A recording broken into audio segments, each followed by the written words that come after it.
Isaïe, chapitre 12, verset 3. Avec joie vous puiserez de l'eau aux sources du salut. Commentaire. Ce verset fait partie du livre d'Isaïe, qui contient de nombreuses prophéties et messages de Dieu pour le peuple d'Israël et pour toute l'humanité.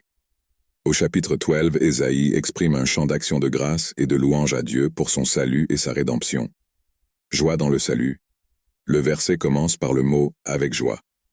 Cela indique déjà l'émotion et l'état d'esprit que les gens auront lorsqu'ils feront l'expérience du salut de Dieu.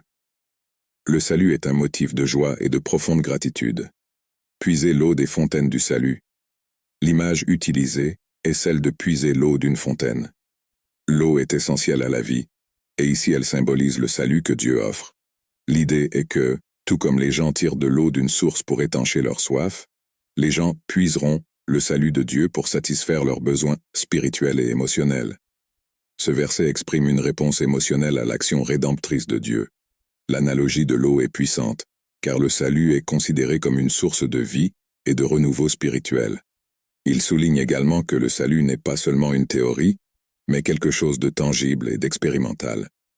Isaïe chapitre 12 verset 3 met en lumière la joie et la gratitude que nous devrions ressentir lorsque nous faisons l'expérience du salut de Dieu.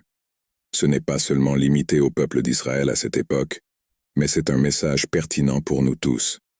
Le salut en Dieu est une raison de célébrer et de louer, car il nous libère du péché et nous apporte une vie spirituelle abondante.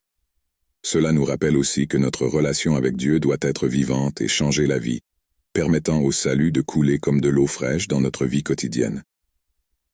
Marc 16, verset 16. Quiconque croira et sera baptisé sera sauvé, mais celui qui ne croira pas sera condamné.